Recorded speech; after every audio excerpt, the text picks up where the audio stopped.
ویډیوګانې اړوي او اړوي هر ورځ د بې ګټې ویډیوګانو په یوه ګرداب کې ډوبېږي بې هدفه د یوې ویډیو څخه بلې ته اوړي بې له دې چې ستا قیمتي وخت ضایع سي بل هیڅ هم نه کېږي همداسې پر سناپ چات ټیک ټاک فیسبوک او انسټاګرام بې ځایه وخت تېروي بالاخره داسې عادت سوی یې چې اوس دې یوه ورځ هم بې له دغو اپلیکیشنونو نه تېرېږي او د خندا او افسوس خبره دا ده چې څه چې ګورې ټول بې فایدې مواد دي دا یوازې زما خبره نه ده بلکې دا د اکسفورډ پوهنتون تحقیق هم دی اکسفورډ په خپله تر دې حده دا تشریح کړی چې دغه حالت ته یې د مغزو خوسا کېدل ویلي او دا یوه عامه کلمه ګرځېدلې دا حالت دومره خطرناک دی چې په سبب به یې ته د تمرکز د کمزورۍ د باور د کمښت ګوښتوب یا انزوا د فکر د ګډوډۍ او ناکامۍ څخه کړېږي او دا ټول په دې ټلیفون د روږدېدو له وجې نو دا د دماغو خوسا کېدل په اصل کې څه شی دی آیا موږ په یوه خاموشه وبا او افت کې ښکېل یو مخکې له دې چې اوبه له ورخه تېرې سي څه باید وکړو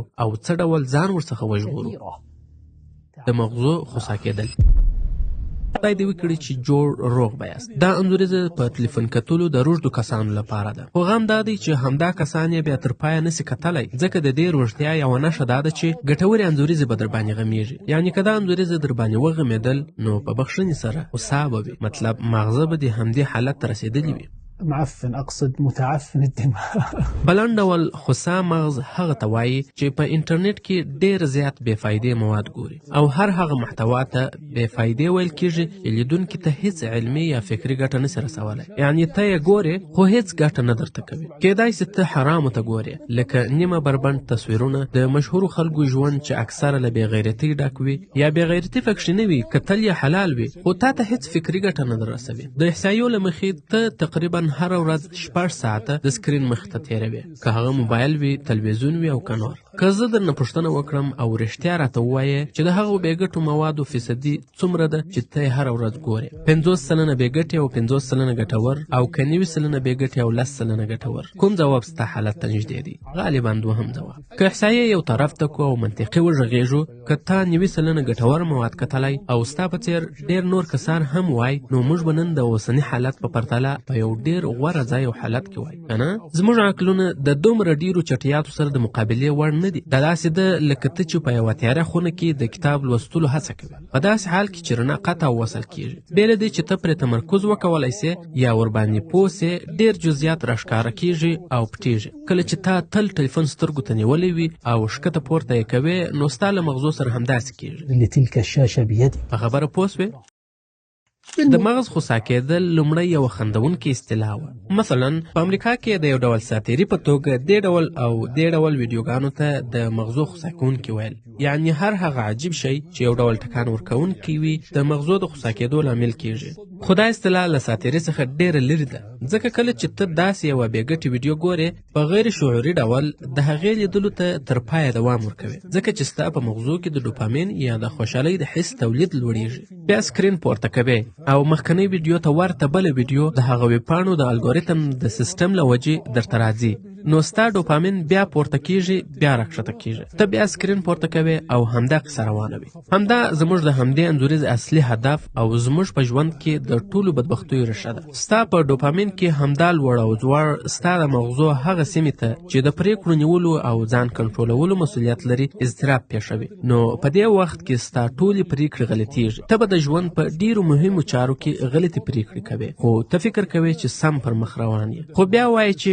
دا زه چې بریالی نه یم یا دا چې ناکام سوم دا مې بخت کار نه کوي حقیقت دا دی چې مغز د هغه بې ګټې موادو له وجې چې هره ورځ یې ګورې خوسا سوی او سم کار نه کوي که په همدې ډول دوام ورکړې نو دا به د عادت سي تاسو فکر وکړئ ځوانان په مجلس کې یو ګړی بې له ټلیفون کښېنستلی سي د ورایه ښکاري چې تاسې په رشد سوي یاست د دې احتیاط د پټو آثارو او خطرونو د لیدلو لپاره د هغه کورنیو کوچني ماشومان چې د ویډیو کتلو اجازه ورکړل سوې وي وڅارئ تاسو به ووینئ چې کله هغوی څخه ټلیفون لرې کړل سي نو سخت ژاړي او غوسه کېږي آیا ستا په نظر دا کار طبیعي دی د دوی په خوسا دماغ د ځان پوهولو لپاره ډېرې ځیرکتیا ته اړتیا نشته دا ماشومان ان د آیپاډ په نامه نومول کېږي نن ورځ د والدینو لپاره د ماشومانو د مصرفولو لپاره چټک حل دا دی چې ځیرک موبایل ورکړي ترڅو هغوی مصروف وساتي په دې سره ډېری ماشومان نور د رښتینې نړۍ سره اړیکه نشي ساتلی هغوی نور په دوامداره ډول پارونکي رنګ بدلونکي روښانه او هیجان لرونکي انځوریزې غواړي په په همدې خاطر د ماشومانو ډیری چینلونه په یوټیوب کې همداسې ډیزاین شوي چې روښانه رنګونه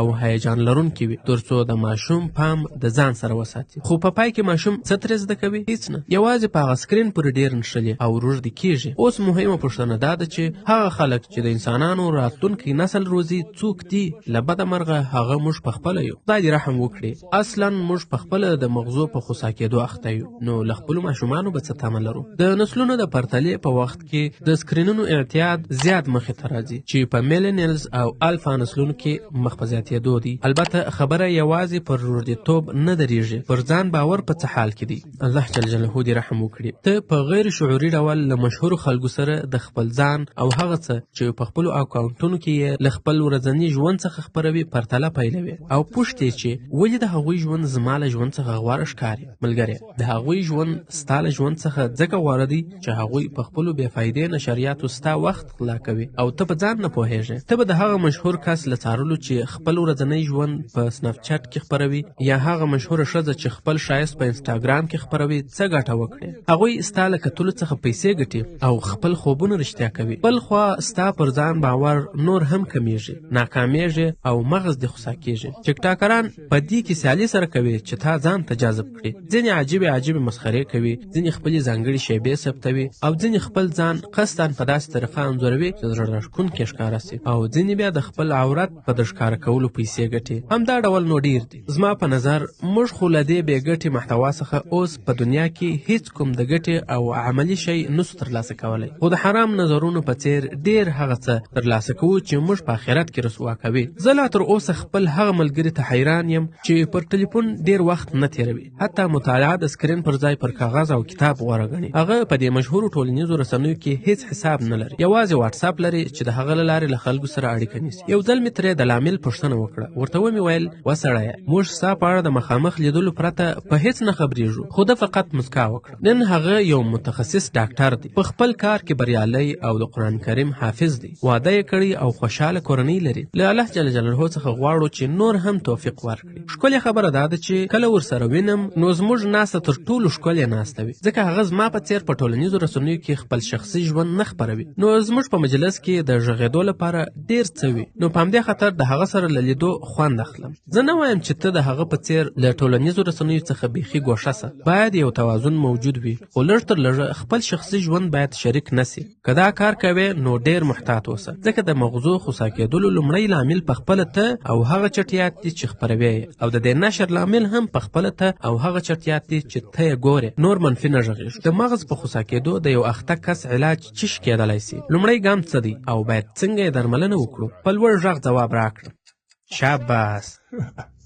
منطقي خبره دا ده چې د اعتیاد د لامل څخه ځان لري وساتي، یعنی سکرینونو ته کتل بس کړي. مثلا که یو کس په مخدره توکو روږد وي نو د دې لپاره چې بیا یې ونه کاروي هغه روغتون ته لیږدل کیږي ترڅو کنټرول سي او ډاډ ترلاسه سي چې بدن یې له هغه ټولو زهرو پاک سوی. سمه ده، خو موږ به ستا د ټلیفون د اعتیاد درملنه څنګه کوو؟ په داسې حال کې چې موږ د یوې ټلیفون په خطر مرستون ته نسو لیږدلی. نو د دې لپاره چې د مغزو له خوسا کېدو خلاص سي باید لومړی قوي اراده ولري او په ځینو هغه نصیحتونو چې زه به یې درته ووایم عمل وکړي. وبعض النصائح التي سأخبرك إياها في كتاب. د ډوپامین ملت په کتاب کې څو طریقې او لارې چارې د اعتیاد د درملنې لپاره لیکل شوي چې روغتون یا بهرني ځواک ته اړتیا هم نه لري. لومړی مادي تګلارې. ځان ته داسې مادي خنډونه جوړ کړئ چې هر ډول سکرین ته له رسېدو دې منع کړي. مثلا کولی شئ خپل موبایل مور ته ورکړي او ورته ووایئ چې له ډیرو ضروري حالاتو پرته یې تا ته درنه کړي. دوهم زماني تګلارې. داسې چې د سکرین د کارولو لپاره یو ځانګړی وخت وټاکل سي